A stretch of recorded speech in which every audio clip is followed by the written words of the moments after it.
Olá, a gente volta a fazer uma conexão agora com a Tânia Carvalho, que vai ser a mediadora do próximo painel, junto com o fundador da Senior Lab, Martin Henkel, que está aqui com a gente. E também vão participar desse painel doutores do Instituto Mariguchi, no qual serão apresentados os resultados de uma extensa pesquisa sobre o que é envelhecer bem no Brasil. Então, Tânia, o comando é com você agora. Que maravilha! Como eu disse há pouco, eu já me sinto ganhando muitos anos de vida só de estar junto com estes mestres. Que beleza! Mestre Moriguchi, doutor João Senga, sejam bem-vindos ao painel. Que bom estar... E o doutor Moriguchi é um grande orgulho do Rio Grande do Sul e do Brasil, não é verdade, doutor Emílio? Doutor Emílio, eu vou começar perguntando uma pergunta que vai para o senhor. Por favor, bom dia. Bom dia, que bom lhe ver. Nós, assim, dizem assim, as pessoas, a hereditariedade pesa muito numa pessoa de muitos anos, de muita idade, muito longeva. Eu quero que o senhor me diga se isso é real, se todas as pessoas que têm muitos velhos, eu adoro o nome velho, acho maravilhoso, eu sou velha, e acho digno, lindo dizer, será que nós temos esta experiência de hereditariedade mesmo, verdade? Olha, Tânia, bom dia, em primeiro lugar. E, olha, isso é um pensamento antigo, como dizia meu pai, é do passado, né? Hoje em dia, a gente sabe que o mais importante é como a gente vive, estilo de vida, com quem que a gente vive, as nossas companhias, é o que determina, né, a longevidade. É claro que a genética, a hereditariedade tem alguma participação, mas a própria participação dessa genética, né, ela pode ser mexida, modulada, a gente chama, né, em termos mais técnicos, pela forma como a gente vive, como se alimenta, como se movimenta, e principalmente com a interação das pessoas que estão ao nosso redor, nossos familiares, nossos amigos. Perfeito. Doutor João Senga, por favor, continuando o nosso papo, o que o senhor acha do preconceito? Eu quero perguntar para as doutoras também, do preconceito contra a velhice. Existe muito, porque quando eu deixei o meu cabelo branco, as minhas amigas, mas tu estás uma velha. Eu digo, não estou, eu sou uma velha. Por que eu não vou deixar o meu cabelo? Todo mundo é loiro, né, doutor? Na verdade. Então, esse preconceito. No final, talvez, todo mundo vai ficar louro. Não, realmente esse preconceito, isso não é uma exclusividade nossa aqui do Brasil, né? Ela é no mundo, que se chama até o ageísmo, que seria assim, quase que um preconceito contra o idoso, né? A gente teve uma experiência agora muito desagradável, que foi agora na pandemia, quando as emergências elas lotaram e as UTIs, e teve que haver uma escolha entre quem iria ou não iria. E aí o que aconteceu? A escolha foi feita pela data de nascimento, que foi um desastre, né? Um desastre, assim, porque a gente não pode medir a situação de uma pessoa pela data que ela nasceu, né? Porque como a gente acabou de ver num videozinho ali que apareceu o senhor, né, dizendo que ele está no melhor momento da vida dele, trabalhando 14 horas por dia, né? Quer dizer, assim, uma pessoa dessas, ela tem muitas que estão com muito menos idade e com menos capacidade, né? Então, o preconceito, ele infelizmente existe, mas ele foi criado em função, assim, de que a gente vê, às vezes, programas de TV onde satirizam o idoso, né? Piadinhas e assim por diante. Mas, claro que, no fundo, acaba que isso realmente cria, né, um certo preconceito. Mas eu digo que isso vem caindo, né, Tânia?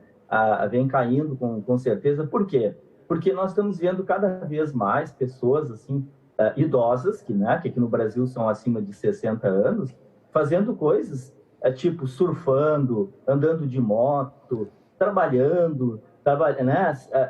Como a senhora, por exemplo, que é um grandíssimo exemplo para nós todos, né? Para o Brasil todo.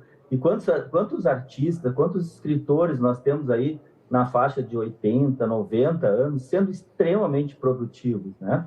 Então, é claro que a velhice é uma coisa assim que é muito difícil da gente caracterizar. Por exemplo, outro dia eu estava assistindo até um programa que era da Organização Mundial da Saúde, em relação a essa classificação, né? Porque, assim, por exemplo, aqui nos países em desenvolvimento, como o Brasil, idoso é acima de 60. Nos países desenvolvidos é acima de 65, né? Mas a discussão era por que essa, né? Por que essa marca, vamos dizer assim? Porque o que acontece aos 60 na vida da pessoa que ela ir dali para frente já passa, né? Mas só que é uma questão meio burocrática isso, né? Porque ontem eu ainda dava uma aula e dizia exatamente isso. Eu tenho pacientes com 60 ou 65 anos que estão vivendo uma vida como se fossem jovens. E tem outros que acabam vindo ao consultório sendo trazidos pelas filhas, porque já não tem mais condições. Então, o que eu quero dizer? Que o envelhecer, ele tem um diferencial muito grande entre uma pessoa e outra. Mas isso, obviamente, a gente vai discutir um pouquinho aqui hoje, tem muito a ver com... Isso aí. Eu quero que fale muito sobre Veranópolis, que eu amo Veranópolis. Então, deixa eu entrar nessa conversa deliciosa, né? Dando bom dia a vocês também diretamente, Tânia, doutor Emílio, Neide, né? Nós estamos unindo aqui ao Brasil Veranópolis, Novo Hamburgo e Porto Alegre, né? E aproveitando até que o doutor João estava com a palavra, nós preparamos aqui uma rápida apresentação sobre o Instituto Moriguchi, que eu acho que o Brasil inteiro quer conhecer e deve conhecer por tudo que foi realizado, né? E aí depois a gente quer descobrir, entender os segredos para envelhecer muito bem que vocês já desvendaram. Eu peço então que a gente coloque na tela a primeira apresentação. O doutor João vai fazer uma rápida apresentação sobre... Olha aí. Deixa eu voltar uma tela aqui. Está virado, mas tudo bem. Doutor João, com a palavra. Aí, vamos passar mais uma aqui. Passa mais uma? Não. Mais uma. Passa mais uma, só para a gente localizar aqui. Então, nós temos lá em Veranópolis é uma cidade que fica na Serra Gaúcha, né? E logo mais a gente vai falar por que foi criado esse programa lá, esse estudo, né? Que é o estudo mais longo no Brasil sobre envelhecimento, né? Então, com certeza muitas pessoas não têm nem conhecimento disso, né?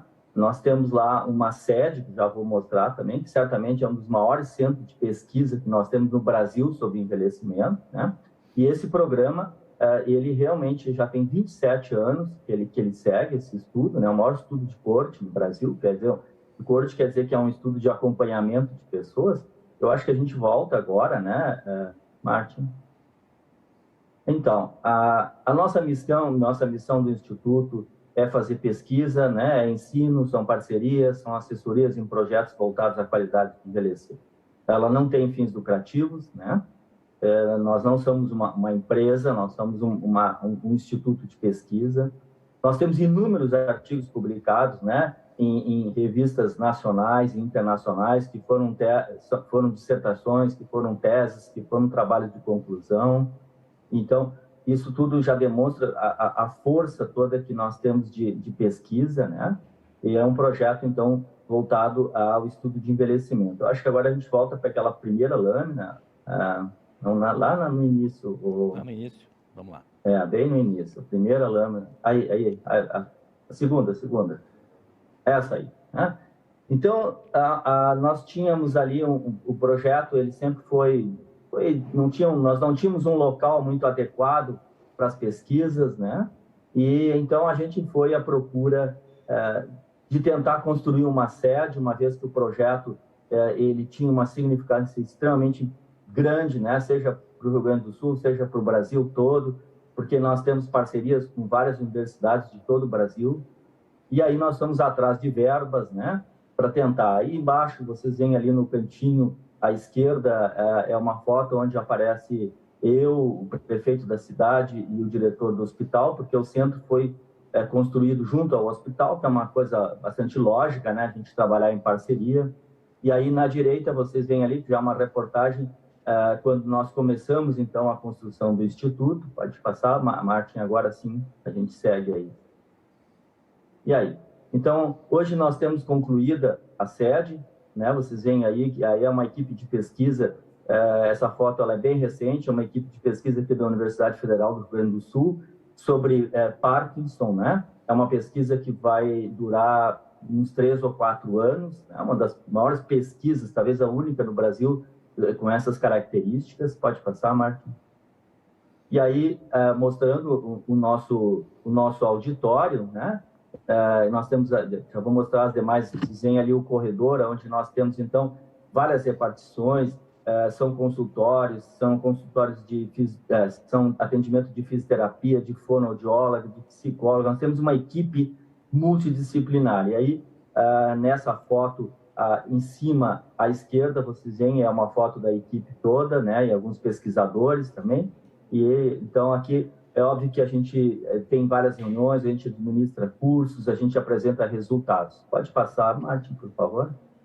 Então, a nossa área é o ensino, educação, pesquisa, né? Assistência para para colegas, para entidades, são serviços.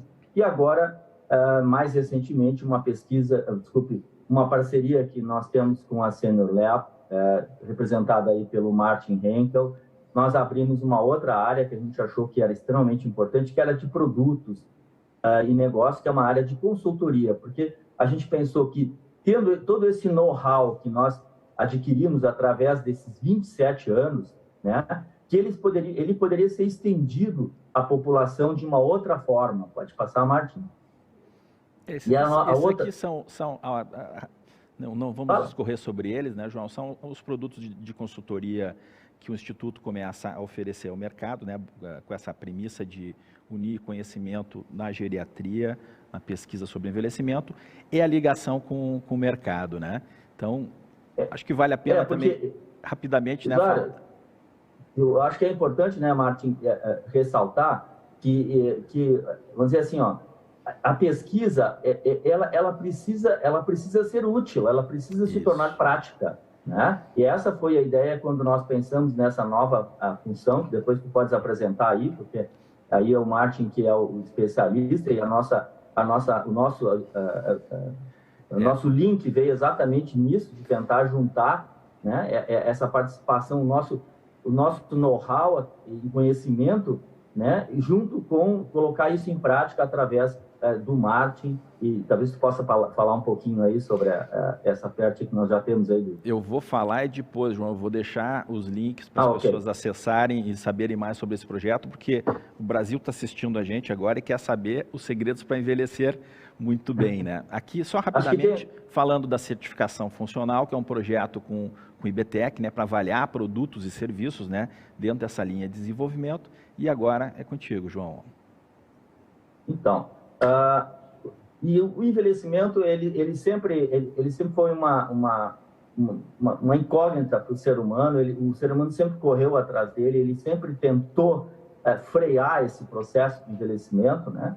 Desde a época que se vendia o Elixir da Juventude, que sempre acabavam presos os vendedores, porque eram vendedores de ilusão, né? E até hoje, nós ainda temos muitos tratamentos que vendem essa ilusão de que nós vamos conseguir frear, né? O que nós conseguimos, na verdade, é retardar o envelhecimento, que já é, diga-se de passagem, já é um grande feito, acho. E a importância disso tudo vem por quê? Né? De algo que quase todo mundo já tem conhecimento, que a expectativa de vida ela vem aumentando, e vem aumentando rapidamente, né? E a faixa da população que mais vem aumentando é justamente aquela acima de 80 anos, né? É aquela que nós nos dedicamos principalmente no projeto lá em Veranópolis. Então, essa demanda que só vai crescendo, né? A gente sabe que daqui a 2 anos, por exemplo, no mundo, nós teremos mais pessoas acima de 60 do que abaixo de 15 anos, né? Quer dizer, o mundo todo vem envelhecendo, o Brasil vem envelhecendo rapidamente, e nós precisamos nos preparar para isso, e essa demanda, ela é mão única, ela não tem mais volta. Pode passar, Martinho. E só já finalizando, eu queria deixar esse recado, que foi o que eu conversava um pouquinho com a Tânia Carvalho ali, de que nós podemos envelhecer de formas diferentes. né? Nós podemos ter um envelhecimento normal, onde a gente vai tendo algumas perdas, algumas limitações, mas que elas a gente vai se adaptando. Mas a gente também pode envelhecer de uma maneira mais frágil, mais dependente, né? Mais limitada. E aí vem a terceira, que seria nós envelhecemos dependentes. Essa, sim, é o que nenhum de nós pretende. Então, acho que o último slide vem a seguir, né? Isso aí. Então, vamos aos segredos, então. É isso mesmo. Essa é o grande título da nossa apresentação. E eu acho que a gente pode conduzir, a Tânia já estava conduzindo muito bem, né? Nós temos aqui conosco o doutor Emílio, a Neide, que vai falar sobre nutrição, o doutor João, que vai falar sobre cérebro, a doutora Berenice também. Então, vamos dividindo assim, sem muitas regras, vamos contar, né? Vamos compartilhar com o Brasil o que o Instituto Moriguchi, a pesquisa Projeto Veranópolis descobriu sobre como as pessoas podem envelhecer bem e como aplicar isso em Porto Alegre, em São Paulo, em Manaus, em Ribeirão Preto, no Rio de Janeiro. E aí, como é que a gente pode envelhecer muito bem, doutor Emílio? Olha, Martim, é exatamente o que a gente estava conversando, né? É como a gente vive, né? E os idosos de Veranópolis têm sido para nós mestres, professores em nos ensinar a envelhecer bem. E a Tânia, que com orgulho, né, do nosso estado, né? Então a gente fica muito orgulhoso de ser Veranópolis como, né, terra da longevidade. Eu não sei, Martim, tem como projetar o material que eu mandei para vocês? É que eu queria mostrar para vocês que a gente tem que aprender com as pessoas que sabem, né? A gente é professor na faculdade e a gente tenta passar para os residentes e alunos o que a gente sabe. E para a longevidade, ninguém melhor do que os próprios idosos, né, para nos ensinar. E eu vou fazer um paralelo das coisas que tem no mundo com as coisas que a gente traz de Veranópolis, que Veranópolis é no Brasil, aqui no Rio Grande do Sul, no nosso meio, né, para que a gente possa entender um pouco o que nós temos aprendido, o que é necessário para viver mais e melhor. Então, Martin, já estamos com tela dos Blue Zones, né? Isso. Na década de 70, né, os pesquisadores de Harvard começaram a indagar sobre as pessoas que viviam mais, os longevos, né? E essas regiões passaram a ser chamadas Blue Zones, só porque essas áreas foram marcadas com caneta azul, né? Não tem nada relacionado com time, tá?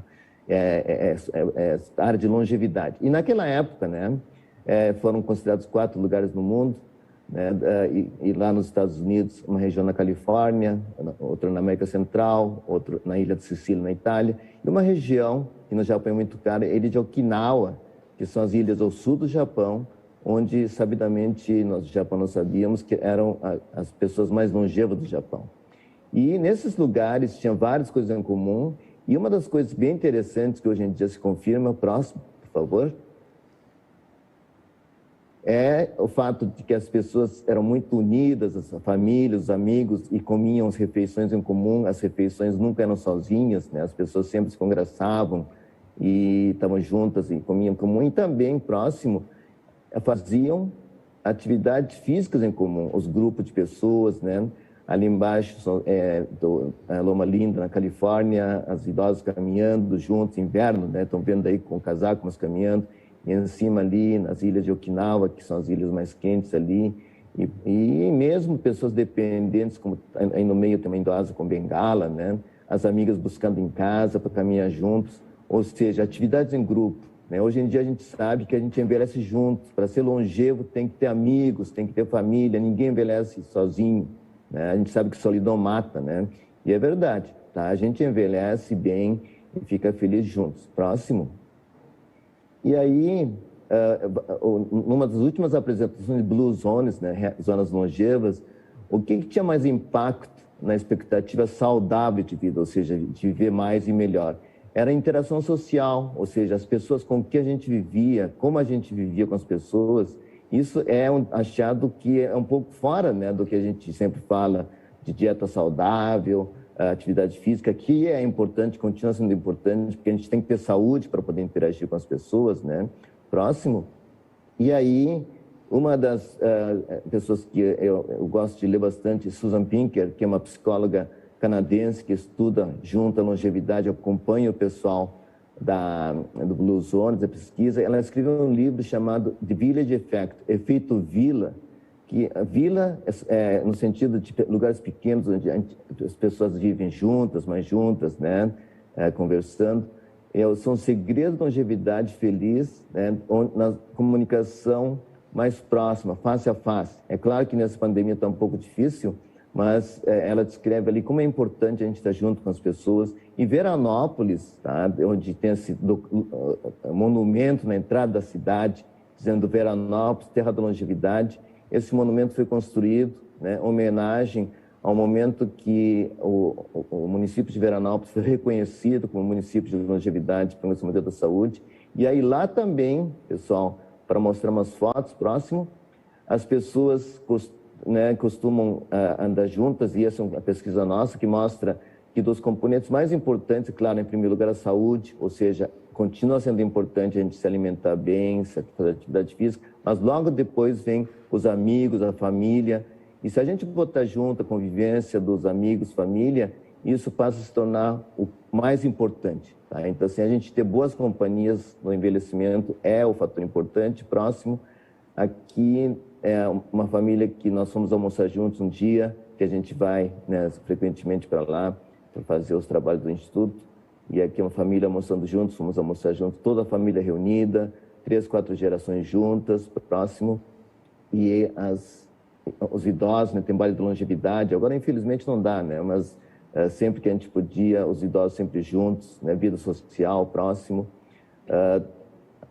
pessoas caminhando na praça, isso aqui é depois da missa de domingo, todo mundo aproveitando para caminhar junto, próximo, e os idosos também fazendo jogos. Próximo slide, por favor.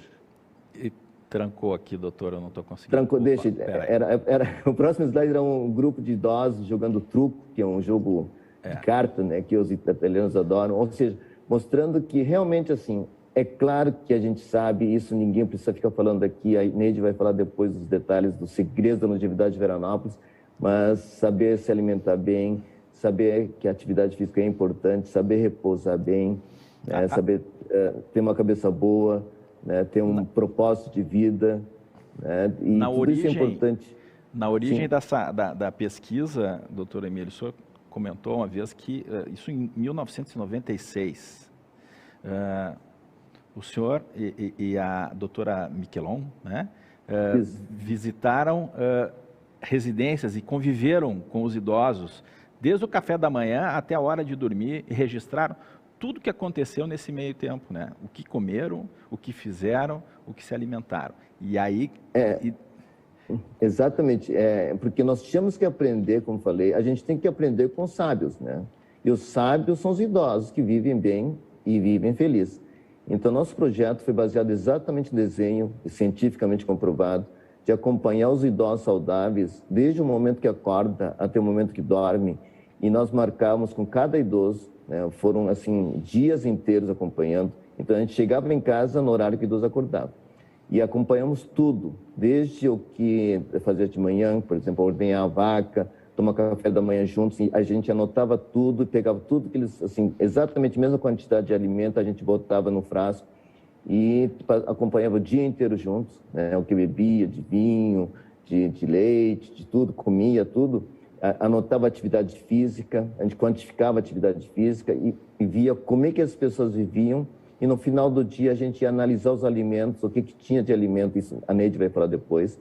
E aí nós descobrimos algumas coisas bem interessantes do segredo da longevidade de Veranópolis, da alimentação, da atividade física e principalmente, pessoal, da cabeça boa, né? Com seus 80, 90, quase 100 anos, cabeça boa para frente, né? Isso é uma coisa muito importante que a gente aprendeu junto nessa convivência de vários dias acompanhando os idosos, noninhos e noninhas de Veranópolis. Deixa eu fazer a ponte agora entre a Tânia e a Neide, que a doutora Neide... Eu tô louca para falar. Louca para falar com as frias. Então, é a nossa nutricionista, né? Que, as receitas da cozinha para envelhecer muito bem devem estar com ela, Tânia. Vou deixar contigo agora. Querido, eu estou louca para falar com as gurias, doutoras queridas, maravilha. Eu estava aqui me segurando para entrar no papo, para perguntar para a doutora Berenice, para a doutora Neide. eu quero assim que façam um resumo, naturalmente, da boa alimentação, da boa cabeça, a doutora Berenice, que é geriatra e mestre também em clínica, os idosos e o sexo. Por que não falar de... Ninguém falou de sexo, todo mundo bem quieto até agora, na verdade. Então, assim, esse preconceito também que se tem. Ah, que velho sem vergonha, está namorando. É uma coisa horrível isso. O que me dizem, doutoras queridas? Beijo, beijo. Bom dia a todos, que bom encontrar vocês todos aqui. Mas sabe que esse é um tema que é super polêmico também. Polêmico não, é super disfarçado, louco. Como tu disseste, a gente finge que não existe essa preocupação ou esse assunto. A gente, como se fosse uma coisa quase que deixa as pessoas constrangidas falar sobre isso, né?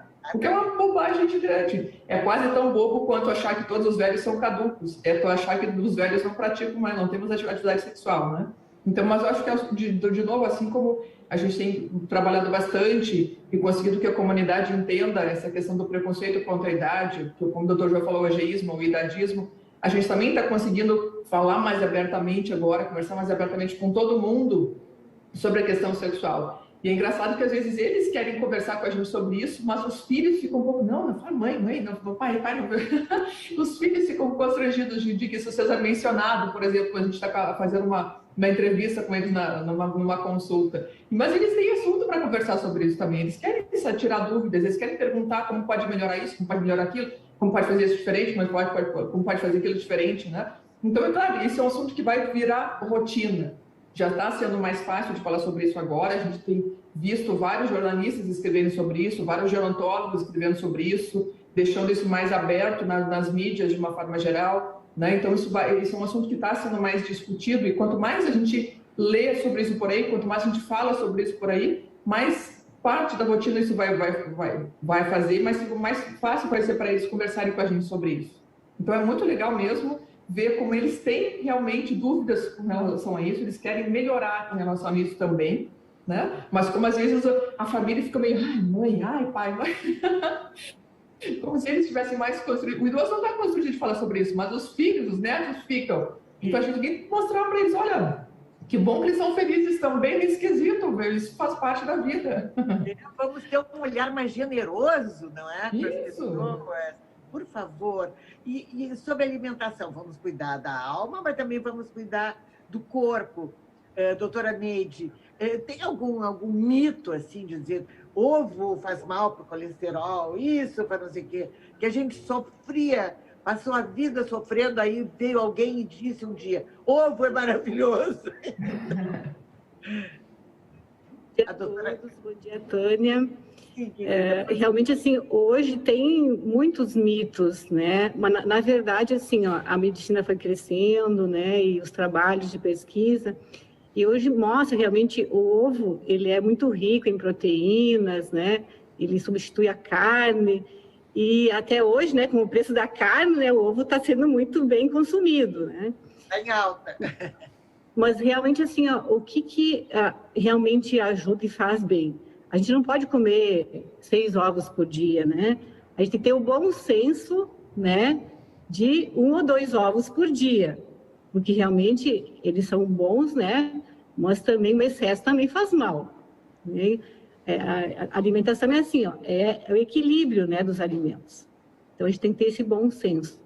Sim, perfeito. Doutora Berenice, os velhos têm assim, um patrimônio emocional fantástico. As pessoas idosas é um saber, né? O doutor Moriguchi é um exemplo disso, com o professor Moriguchi, pai, de saber que no Oriente, no Japão principalmente, os idosos são enciclopédias, são bibliotecas. E assim, como manter essa atividade, essa agilidade, da gente não ficar assustada quando acha que fez 60, fez 70 e a vida vai indo e mudam algumas coisas naturalmente. Mas também a vida.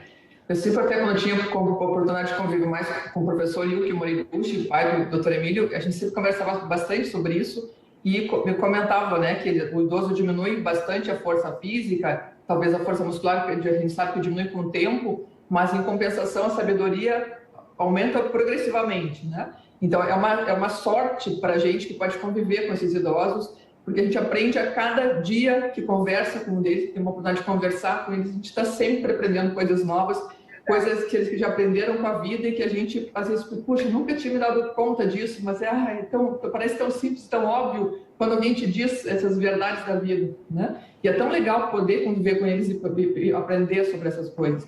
Mas, com certeza, como o doutor Emílio falou, os segredos dos idosos de Veranópolis, assim como qualquer uma dessas outras zonas do mundo onde as pessoas vivem bastante, é um conjunto de fatores. A alimentação é importante, o convívio com a família é importante, e também, se a gente for pensar no grupo todo, a intensidade da atividade física que eles praticam também é muito importante, né? É claro que eles não vão para a academia, e nem muito menos iam, alguns anos atrás, nem sabia existia isso, né? Existia uma rotina bastante simples, mas se a gente contabilizar as horas que eles passavam entre limpar a casa, trabalhar na roça, capinar, cortar grama, cortar árvore, plantar os seus próprios alimentos nas suas hortas, e depois colher esses alimentos, lavar e preparar, né? Subir em árvore para colher as frutas, plantar, participar das grandes plantações de milho, de outras coisas que são uma agricultura mais pesada, mais intensa, que era muito trabalho manual naquela época principalmente. Caminhar de um lado para outro, a gente brinca que aqui em Veranópolis é uma cidade de serra, município de serra, né, onde só para ir até a missa e voltar já é praticamente um teste de esforço, porque é uma senhora de uma lomba para subir e para descer depois. Então, existem alguns trabalhos que já, e aqui a gente também se levantou isso, mostrando que o gasto calórico deles equivale por semana a em torno de 4.000 quilocalorias. Se a gente comparar uma caminhada, uma velocidade mais ou menos intensa, assim como uma hora de musculação, se gasta em torno de 500 quilocalorias. Então, é mais ou menos como se a gente fizesse 8 horas de musculação por semana. Então, é muito exercício. Eles eram realmente agora até um pouco menos. E a gente vê que um dos fatores relacionados a alguma diminuição da longevidade nas populações urbanas, principalmente, é a redução da atividade física, né? Porque agora as pessoas têm carro automático, vão de carro, de ali e voltam, não caminham mais tanto, compram a maior parte dos seus produtos no supermercado, ao invés de plantar, né? Os instrumentos que a gente usa para limpar a casa já facilitaram um pouco a quantidade de força que a gente precisa fazer, mesmo para quem continua limpando a casa. Mas vocês vejam que a intensidade... Então, a intensidade de atividade que eles tinham na sua rotina era bastante grande. Isso tem impacto na saúde cardiovascular, na saúde muscular, na saúde das articulações e também na saúde cerebral. A gente sabe que a atividade física regular é um dos fatores que mais previne o declínio de memória, o declínio cognitivo. Então, são esse pacote de coisas que fez eles terem esse gap muito diferente do resto da população do Brasil e que a gente está aprendendo com eles, mas a gente precisa tentar colocar isso na prática, né? A gente tem que entender a importância disso e tentar... A gente não vai conseguir fazer 8 horas de musculação por semana, mas a gente vai ter que pensar em como compensar um pouco o sofá. É verdade, é verdade. Eu não sei se vocês querem, se tem perguntas aí, Márcio, se alguém... Eu gostaria, assim, a doutora Neide, ela, sempre quando a gente tem contato, ela fala muito sobre a origem dos alimentos, né? Se fala evitar consumir carne de porco, mas ela sempre nos lembra, olha, os alimentos de origem orgânica, né? E aí é o frango caipira, né, Neide? Você sempre fala muito sobre a origem dos alimentos e como isso contribui, né, para a qualidade de vida através da alimentação. Quer falar um pouquinho sobre isso? Realmente, assim, todo o trabalho que o Dr. Emílio comentou antes, né, ele resultou em quê? O que mostrou? Né? Que os idosos, eles tinham uma alimentação equilibrada com todos os nutrientes. E a gente viu, qual é a base, né, dessa alimentação realmente, né? Que eles tinham uma boa saúde realmente, com qualidade de vida. Então, eles comiam o quê? O que eles plantavam, as verduras, as frutas, né? Sem agrotóxicos, realmente. Usavam os temperos da sua horta, né?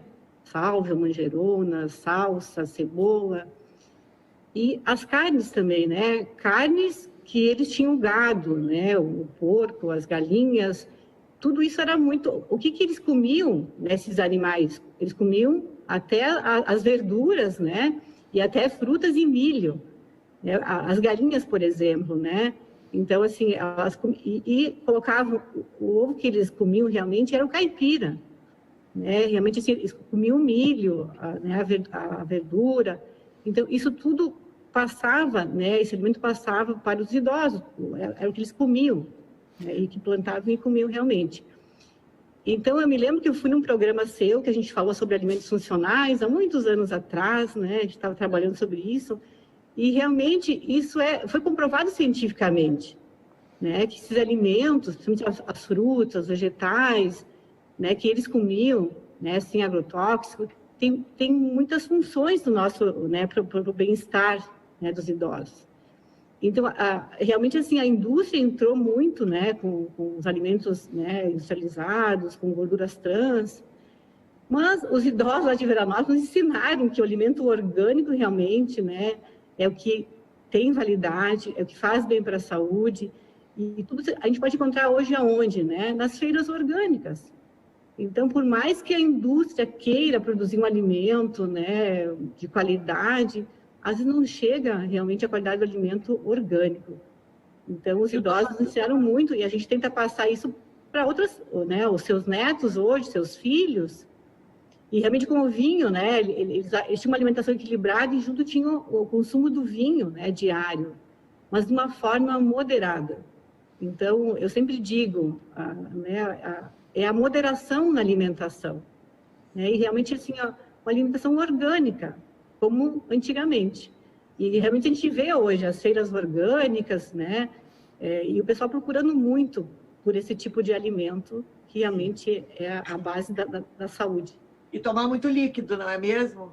A água é fundamental, né? Fundamental a água mesmo. Esses idosos trabalhavam muito na roça, né? Plantavam os alimentos, suavam muito, eles tomavam muita água também. Mas a gente vê assim que é um alimento, a água é um alimento e realmente, sim, com a idade vai se perdendo um pouquinho nessa de tomar água, né? Então, tem que se incentivar muito, né, a tomar água todos os dias. 2 litros por dia, de 1 litro a 2 litros por dia. A respeito da atividade física, eu sempre lembro um relato que o doutor Emílio fez a respeito do pai dele, que eu não sei se ele ainda pratica isso, doutor Emílio, que é não usar o elevador lá, inclusive, onde ele mora, né? Eu não sei qual é que é o andar, mas eu achei bastante desafiador, porque eu assisti uma palestra dele, ele sempre falava caminhar, caminhar, caminhar. Falava bem assim, ou seja, o exercício é muito importante. Caminhar, caminhar, caminhar. Martin, só para te dar continuidade, o meu pai, para quem conhecer ele mora no bairro Três Figueiras, tá? Ele foi 45 anos a pé, tá, da casa dele até a PUC, todos os dias, faça chuva, faça sol, faça ventania, né? E muita gente de Porto Alegre passava por ele, queria dar carona, ele nunca aceitou. Tá? Ele sempre caminhou. E realmente a atividade física, como falei, é importante, né? Hoje, tá, só para você ter uma ideia, ele é uma pessoa que admiro muito, claro, como pai, mas porque ele faz o que ele fala, né? Ele mora agora, é porque ele morava numa casa, tá? E aí, depois de uma certa idade, e eles iam todos os dias à missa ali na igreja Nossa Senhora da Paz, mas tinha que atravessar Protásio. E a Protásio Alves é uma avenida complicada, para quem não conhece, uma avenida grande, complicada, e muito alto fluxo, né? E teve algumas situações de perigo que a gente viu que ele podia ser, de repente, atropelado, porque muitos motoristas não respeitam idosos, né? Porque demora mais para atravessar, né? E aí nós trocamos a casa dele para o lado da igreja, tá? E aí, só que assim, aí lá era difícil, e só tinha apartamento no 11º andar, tá? Ele primeiro ficou contrariado, mas nós mandamos ele para o 11º andar, tá? Então, o que ele começou a fazer, ele tem 95 anos, pessoal, 95 anos. Ele sobe os 11 andares a pé pela escada, tá? E eu, filho, né, no começo, eu disse, pai, vai ter um infarto no meio, né? E eu fiquei atrapalhado e comecei a acompanhar ele. E eu, lá pelo 7º andar, eu começava a perder o fôlego, o pai ia na frente, disse, pai, espera um pouquinho, você não vai ter um infarto. E, na verdade, quem ia ter infarto era eu, né? E o pai ia até o 11º andar. E faz isso até hoje. E eu, como filho, aprendi e não uso mais elevador. No hospital que eu trabalho, de clínicas, em casa, eu sempre só estou usando escada, seguindo o exemplo dele, porque ele está com 95 anos, excelente da cabeça. Eu diria assim, a cabeça dele, nesse tempo de pandemia, sempre foi melhor que a minha cabeça quando eu ficava meio deprimido. Ele que me dava força e continua me dando. Então, assim, a atividade física é muito importante, não somente para as pernas, mas para o cérebro também, para a cabeça. Tá? E eu sou testemunho. Continue seguindo a orientação, o conselho dele, caminhar, caminhar, caminhar. Muito bom. Assim, ó, nós temos agora um pouco menos de 10 minutos e eu gostaria que a gente fizesse uma costura entre os assuntos. E para a população, para quem está assistindo a gente, eles gostariam de ter uma lista. Se a gente pudesse fazer uma lista, doutores, doutora Berenice, doutor João, Neide, doutor Emílio, né, e também com a contribuição da Tânia, quais seriam, se a gente pudesse listar assim, os segredos, né, para envelhecer muito bem e discorrer rapidamente sobre eles? Quem começaria aí com o primeiro segredo? Eu acho, só dando uma sugestão, eu acho que a Tânia é um exemplo. Ela não faz parte do projeto Veranópolis, mas ela também é um exemplo. Acho que ela podia dar um pouquinho o seu depoimento sobre a vida. Por que ela está aí? Acho que é 80 anos, não é? Sim, vou fazer 80. Então, mas o que eu faço, eu nunca parei de trabalhar, né? Eu tenho um programa na Rádio Gaúcha, em Porto Alegre, de comentários sobre literatura. Eu leio feito uma louca não, uma boa leitora. E eu sempre, eu gosto muito de ler os jovens, já me dediquei muito aos clássicos, mas os jovens escritores, as novas linguagens, me atualizo muito, né, com relação ao pessoal mais jovem, leio os clássicos, leio todos os autores gaúchos. Agora a Feira do Livro começa em Porto Alegre, eu estou assim, uma montanha de livros que vai me soterrar ao lado para ler. Então, eu vou lendo pouco a pouco. Eu tenho autonomia, eu dirijo, eu caminho, eu vou com meus netos, eu faço compras, enfim, agora não muito, eu fiquei muito em casa, mas eu tenho muita escada na minha casa, então eu subo e desço também, com o doutor Moriguchi, eu uso a escada loucamente. E eu acho que sempre, cada dia é um novo começo, não é? Então, acho que a gente não pode se abalar por pequenas coisas, mesmo emocionais. Eu sou muito sensível, muito emotiva, eu me abalo muito, mas procurar ser um pouco mais forte nesse aspecto de emoção, né? Eu choro por causa de neto, não foi a aula, sabe? Então, mas não pode, já estou me organizando para não sofrer tanto, para ter uma vida assim, mais generosa também, um olhar, como eu disse, generoso para as outras pessoas. Então, como nós temos um patrimônio emocional grande, vamos fazer uso deles. Então, é isso que eu faço. Eu leio e faço comentários sobre o livro, e me telefono o dia inteiro, e apresento concertos. Nós temos uns concertos comunitários aqui no Rio Grande do Sul, muito interessantes, muito importantes, aberto ao público, e há 30 anos eu apresento estes concertos. Então, eu também estou sempre em contato com a música. E me acho bem bonitinha. Muito. Acho que a Tânia não parou. Mas, Martin, eu vou dar só uma sugestão. Acho que a gente começou por uma dama, agora a gente passa para as outras mulheres, e quem sabe depois o doutor Emílio e eu terminamos. Isso, não esperava nada diferente. Então, eu vou pular na frente, então. Vamos lá, eu vou fazer as anotações aqui, doutora Berenice. Tá.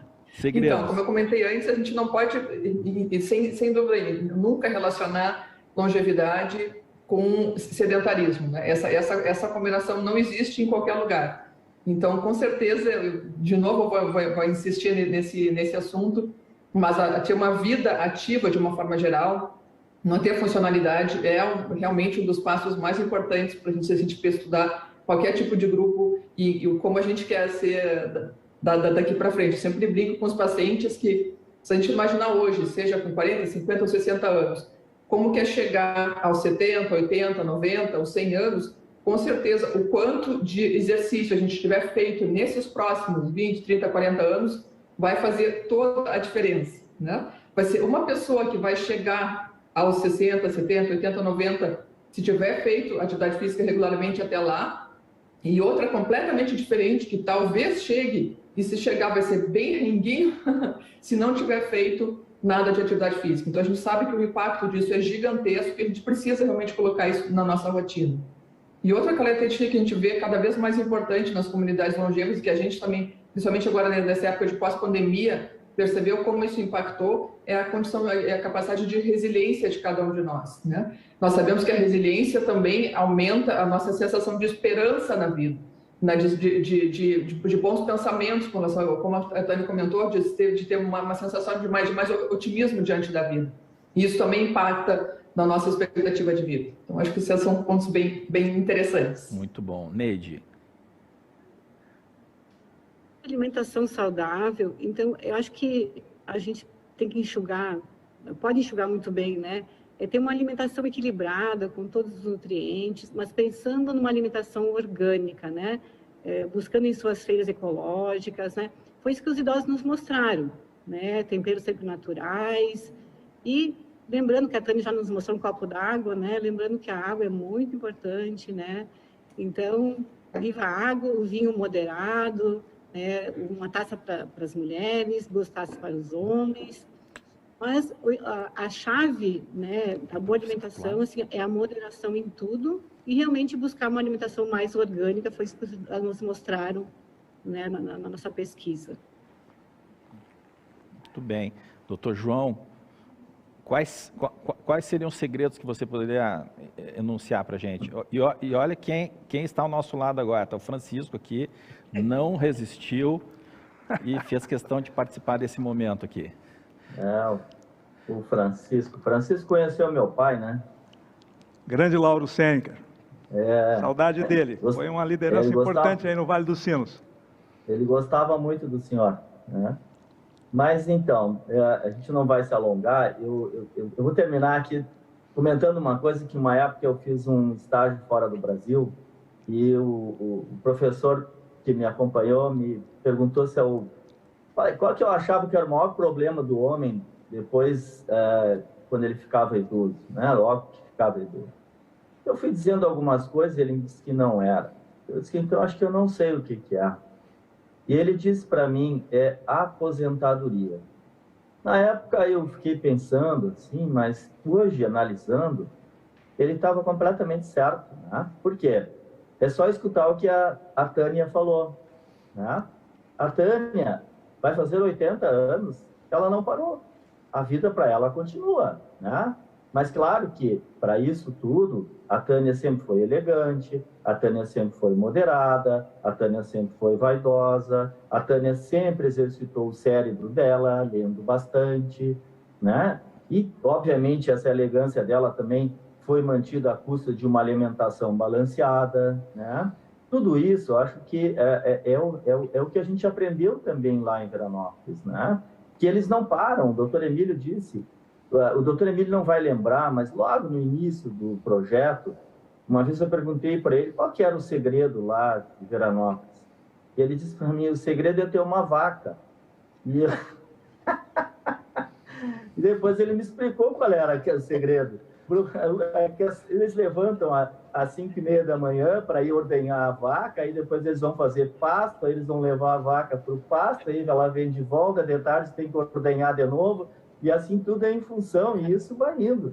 Então, realmente, assim, não existe uma receitinha de bolo, né, Martin? A gente gostaria muito que tivesse uma receitinha assim prontinha, mas, na verdade, eu acho que a Tânia tem a receita dela. A gente aprendeu muito, como o doutor Emílio disse, com eles lá, que sabem como envelhecer, mas, basicamente, tem essa situação toda, é não parar, né? Eu acho que, assim, a aposentadoria seria o parar tanto física quanto emocionalmente e também socialmente, que é uma coisa que o doutor Emílio falou, que a partir do momento que a gente se afasta das questões sociais, né, a Tânia continua lá na rádio, continua apresentando concertos, quer dizer, a partir do momento que a gente começa a se afastar desse convívio social, isso é muito ruim, isso faz mal para a gente, né? Então, a gente, às vezes, assim, mas então não vai parar de trabalhar nunca? Não, a gente diminui, né? Está aí o Francisco sentado ao teu lado, que com certeza tem mais idade do que eu, e eu acho que não está nem pensando em parar por enquanto. Tá, não. Então, eu acho que isso aí, esse fica o meu recado. 73, doutor. O Francisco é um gato. Sabe que a minha assinatura hoje é 73, é Francisco Santos, 73 mais. Olha, eu queria, nesse final de painel aqui, agradecer muito a doutora Berenice, a doutora Neide, ao João Senger, que me lembra muito o querido Lauro Senger, com quem eu convivi por décadas em torno da Coromoda, mas em especial ao doutor Emílio Moriguchi. Doutor Emílio, em 2017, eu acho, exato, 2017, nós fizemos uma homenagem ao seu pai, ao doutor Ilko Moriguchi, considerado o pai da geriatria no Brasil, e é bom tê-lo aqui conosco e retomar esse diálogo falando sobre longevidade, falando sobre maturidade e como nós todos queremos viver mais e viver melhor. E um abraço especial também para a Tânia de novo. A Tânia é um exemplo. Olha, manter o bom humor sempre, que eu não disse, eu esquecia, mas eu acho que eu demonstrei isso. Bom humor é fundamental. É isso, meninos. Muito obrigado. Muito obrigado a todos. Seu Francisco, muito obrigado. Eu queria agradecer pela homenagem, pela lembrança, né? E eu queria dizer para o João que eu aprendi um pouco mais do que a vaca, a vaquinha, desde aquela época, tá? A vaquinha é importante, mas agora aprendi que tem coisas mais importantes que a vaquinha, né? Para viver mais e melhor. Isso são as boas companhias, né, que nos levam, né, pessoas amigas e boas, como a Tânia, né, o professor Francisco, né, e todos nós aqui juntos. E dentro disso, esse espírito de querer viver, né, querer continuar, querer ser útil. Esqueci de falar um valor muito importante, que é o espírito de querer ajudar o próximo. Muitos noninhos e noninhas de Veranópolis querem ajudar o netinho, a netinha, o vizinho. Muitas vezes eu me lembro que ia na casa e a noninha estava tricotando e perguntar para que era, e aquilo era início de inverno, e ela dizia assim, muitas, né? Estou tricotando um cachecol porque é para a campanha do agasalho, porque tem pessoas que passam frio no inverno, querem ajudar, essa vontade de querer ajudar, esse espírito solidário, né? O propósito de vida, né? Então, assim, tudo isso, além de tudo que foi falado já, né, pelos meus colegas aí, nesse estilo de vida, a questão da gente se interessar pelo próximo, se interessar pelo próprio envelhecimento, tem um propósito de vida, em japonês isso chama-se Ikigai. Ikigai, no Japão é considerado o segredo da longevidade, que é o propósito de vida, e no propósito incluído no Japão a questão solidária, solidariedade ao próximo, né? Então, assim, tudo isso que nós falamos, né, e ter alegria de viver, propósito de viver, né, ter orgulho de viver como a Tânia, né, ser bonita, assim, a gente querer ser bonito também, né, e isso não para nossa satisfação própria, mas para poder ser útil à comunidade, né, e a gente envelhecer junto. Então, eu queria deixar a minha mensagem, que além da vaquinha do João, que me falou, que aprendia naquela época, aprendi um pouco mais, ter boas companhias, né, uma comunidade que ninguém fica feliz sozinho, nós temos um objetivo único de viver, que é ser feliz, né? Ser idoso e feliz, acho que é a coisa mais importante. Então, ter esse propósito de vida, né, tendo sempre no coração o valor pela vida e solidariedade ao próximo. Então, isso são as coisas que a gente tem aprendido em Veranópolis, né, e com os amigos. Muito obrigado. Doutor, muito obrigado. Sintam-se todos já convidados para a Longevidade no Cone Sul, que vai ser um painel abrangendo palestrantes desses países que compõem aí a nossa região sul, e dias 30 de setembro e 1º de outubro de 2022. Bom dia, um abraço a todos do Rio Grande e aos amigos do Brasil inteiro que nos acompanham nesta manhã. Tchau para vocês.